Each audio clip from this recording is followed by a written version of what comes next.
Hello, everybody. Welcome. I am DeBorah. I am the owner of Xplicit Hair Studio and Hair Restoration located in the beautiful city of San Diego, California. I'm also a board certified trichologist as well as a licensed cosmetologist. Welcome. Today we're going to talk about conquering menopause. And yes, I said conquer it, okay? Because you know we ladies can do anything that we put our mind to it. With that being said, let's get into it. So, what is menopause? What are the stages? And how in the world are we going to conquer it?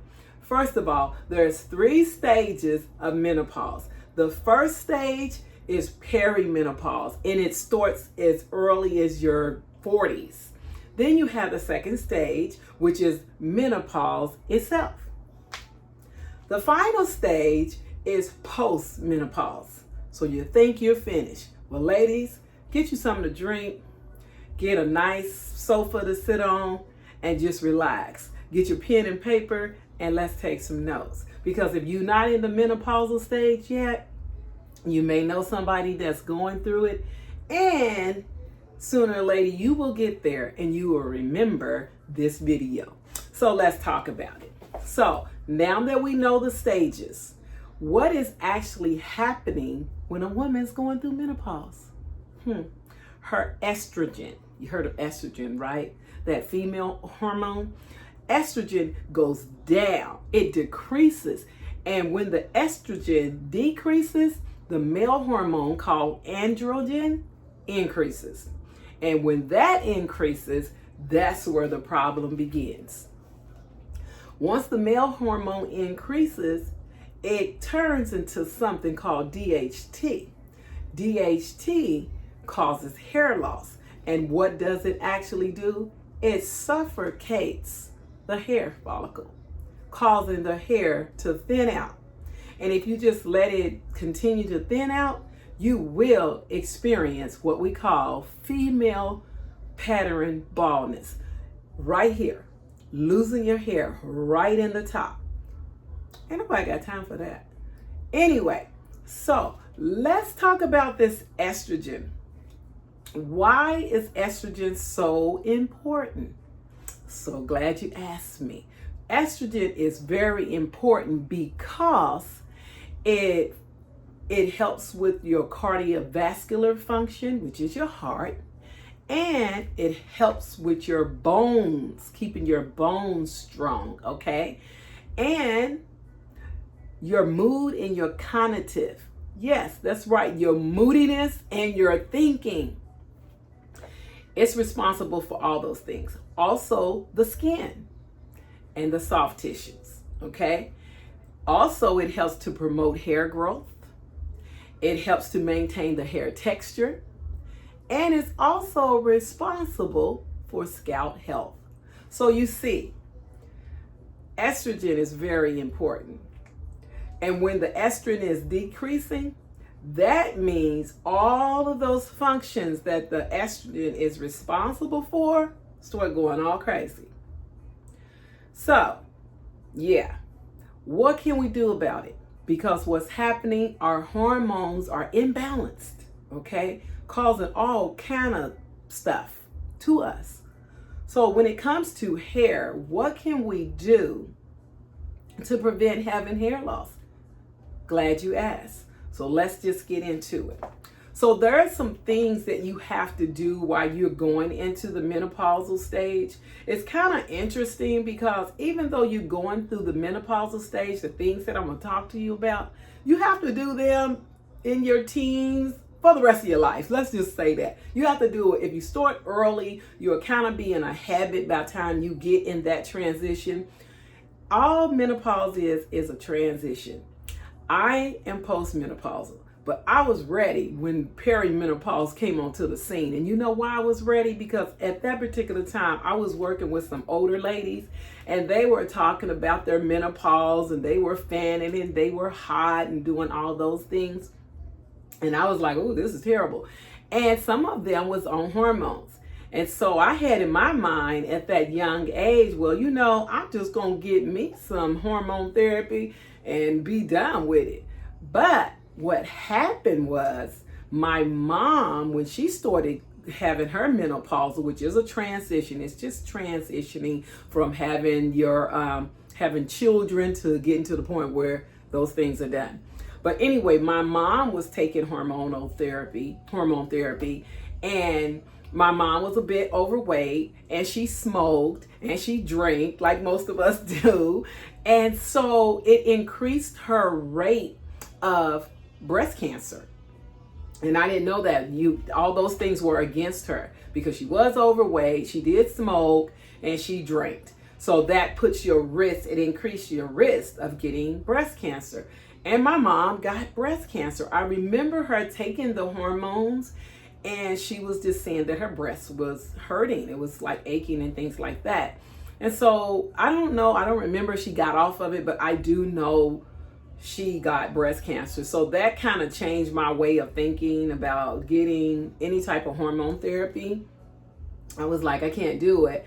So when I was in the perimenopausal stage, it was a trip. Let me tell you, it was just like kind of messing with my psyche because it was a change that came over me that I wasn't familiar with. It was different, just the way I felt. I can't really put it into words. It was just a strangeness, like something had entered my body and took over my bubbly self. And so, you know, I brought books from Amazon all about perimenopause so that I can read up to see what can I do with this, because, you know, it's something that women are going to go through.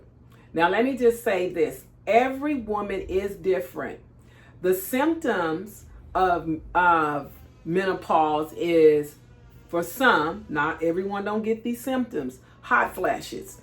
Women are hot. You see the women fanning because, honey, they have their own personal summer. Then they have night sweats, okay? Hot at night. The cover's on, cover off. I still do that to this day. I'm warm at night. I don't get too much hot during the day, you know, the hot flashes during the day, but I still at night, I'm cover on, cover off. So those are symptoms. Also, moodiness. Some women are moody. And it's not to their, you know, it's not their fault, if you will, unless you just already moody. You just moody. But anyway, some of the women are moody. They get moody. That's a symptom of. But I found that I was getting moody when I was kind of like, I think I was in perimenopause to menopause, one of those things. And you know why I was moody? Because I wasn't getting no sleep. Girl, let me tell you, sleep is important to me, okay? Because if you don't get a good night's sleep, baby, you talking about grouchy. It's almost as bad if you don't eat and you hangry. But anyway, so those are some of the symptoms. And hair thinning, acne, you know, teenage bumps and stuff like that. I didn't get the acne. I didn't get the hair thinning at first. I got the hair thinning later. And also weight gain. I didn't get that until later, which now, so I have to really watch what I'm eating. So those are the symptoms that some women go through, just so you can understand when you go through it, if you're going through it, to understand what's going on. I think the best thing to do is educate yourself about it.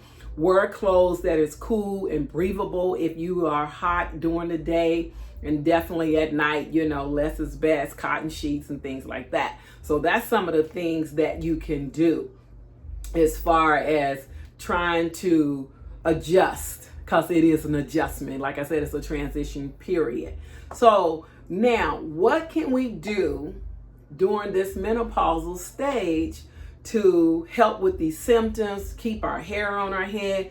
The first thing, when it comes to your hair, you want to be very gentle with it, meaning that you should kind of avoid wearing too many hair extensions, braids, and, you know, all the things that causes tension to your hair.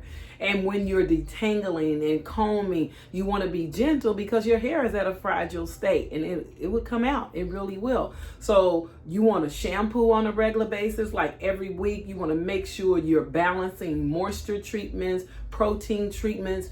You want to make sure that you're taking good care of your hair, because it will change, okay? As I said, the estrogen is in control of your the texture of your hair. The texture changes.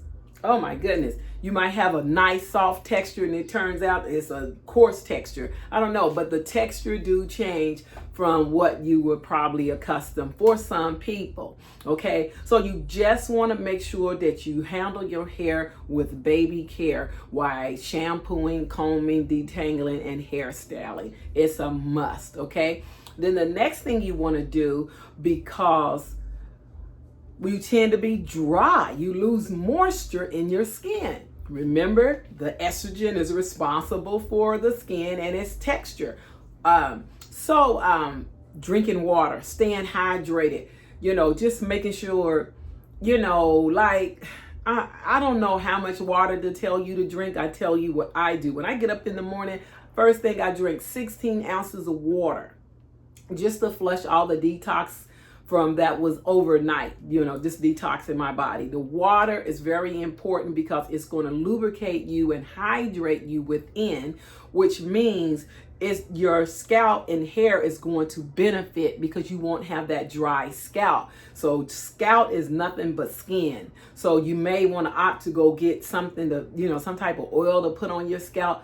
First, check out how much water you are drinking. At least you should drink a gallon a day, minimum. And I think you're supposed to drink according to your weight, somehow like that. But you say a gallon, those little 16.9 bottles are very easy to get in if you kind of set it up to where if you drink one in the morning, you drink one mid-morning, drink one before lunch, drink one after lunch, drink one before dinner, drink one after dinner. So you just gotta, that's what I do. I just kind of play these little games with myself to try to get it in. So stay hydrated. You definitely want to stay hydrated. And then the next thing is your eating habits. Your eating habits have to be on point. I'm telling you, they gotta be on point, because whatever you used to eat, fast food, spicy foods, all those things, they don't serve you anymore. You will not have, there's no benefits in them. Not saying you don't eat those things. I'm definitely not trying to tell you what to eat. But I'm just saying, if you eat spicy foods, you're going to get a hot flash. If you drink wine, you're going to get a hot flash. Ask me how I know. Because, baby, I'm the type of female that like to go to brunch. And I enjoy brunch. And I love to have some champagne. And I love to eat dessert, just like any other person. But you have to manage that by understanding if you consume foods that are not as healthy for you, there is going to be a trickle down effect. So I knew when I drink some wine, I'm like, oh, I'm gonna have to deal with this hot tonight. So I'm just saying, just avoid some of the things, or just consume them in moderation. That's what I'll say. Consume in moderation. So healthy diet. What does that diet look like if you're not already doing that? Because you should be doing it anyway. That means leafy green vegetables. Definitely. Not just one little vegetable. What I like to do, I like to have several vegetables on my plate. I will cook a stir fry because I'm going to get a minimum of 3 vegetables in that. Then I will cook some side vegetables like spaghetti squash, sweet potato. What else do I make? Spinach, Brussels sprouts, green beans, not green beans, cauliflower, those things. Just try to, just kind of balance your meals out, your greens, your yellows, your oranges. You definitely want to have well-balanced meals. And also having fresh fruit. Get fresh fruit such as berries, blueberries, because the antioxidant, raspberries, strawberries, blackberries, things like that. And they low in sugar, okay? So why did I mention sugar? Because sugar brings on hot flashes. I'm telling you, like, who would have even thought? Sugar does. Anything sweet, wine, anything that turns into sugar is definitely going to cause you some hot. Like right now, girl, I am hot. Because this light is on. I'm not having my personal summer. I'm just hot because this light is hot. And the fan is on. But anyway, sugar is the enemy. Okay? And sugar will also clog up your skin and cause you to have acne. So you want to be careful because your estrogen is low and it's responsible for your beautifulness. So you got to choose the right foods. Okay, so that is, that also supplements. I didn't bring them in here today and I forgot. But they do have some supplements. Like if you don't want to get on hormone therapy, like it's prescription drugs, but you can do hormonal holistic therapy because they have all types of vitamins and supplements for hormonal support or menopause support. So Gaia, Gaia, I think, has a really good one for the day and one for the night. So I did take some holistic supplements. Matter of fact, I'm on them now because I kind of felt like, I'm feeling a little off a little bit. So let me get a little something to help balance me in case my hormones is unbalanced. But going back, what I should have told you that I didn't tell you, if you feel like you're going through some type of transition with perimenopause, menopause, or whatever, you go to your doctor and have them to take blood work.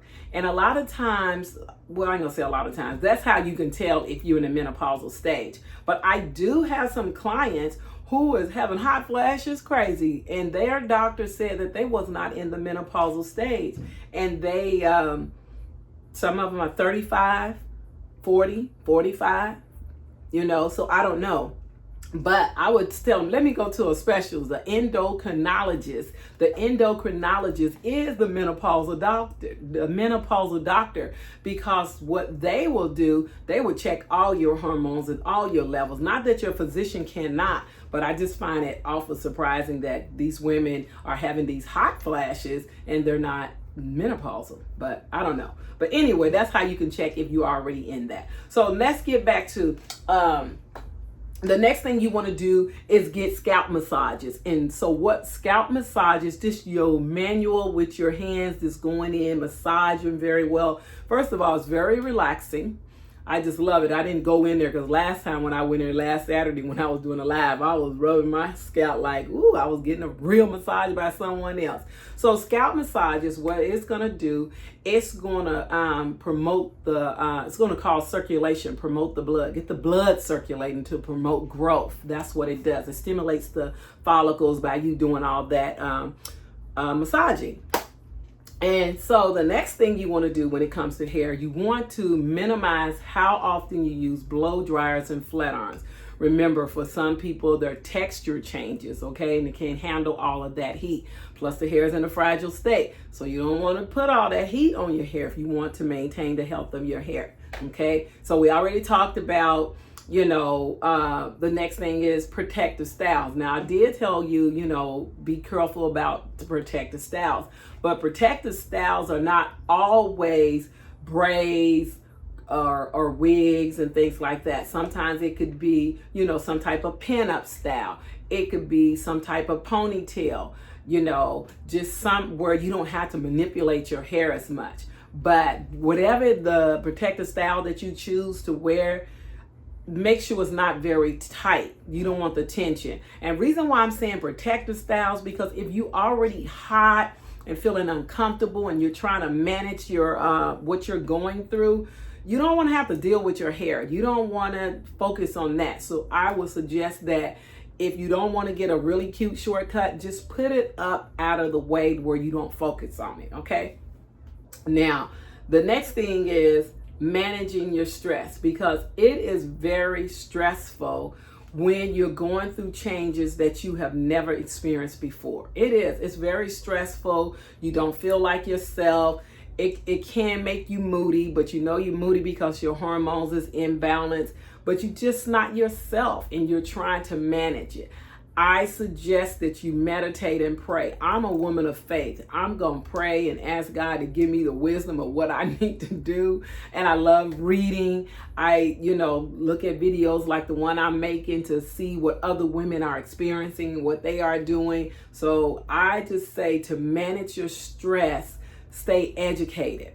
Okay, you want to pray. And when I first went through the perimenopause, I didn't get it really bad because at that time, I was working out like crazy. I was working out like 5 days a week. I still work out because it is necessary, but it's necessary because it also helps manage your stress, and because some people get the symptom of weight gain. So that's another reason why you gotta manage your what you eat and work out, so that you don't have to really be dealing with those things, because our bodies are already changing, and so we don't want to have to deal with weight gain too.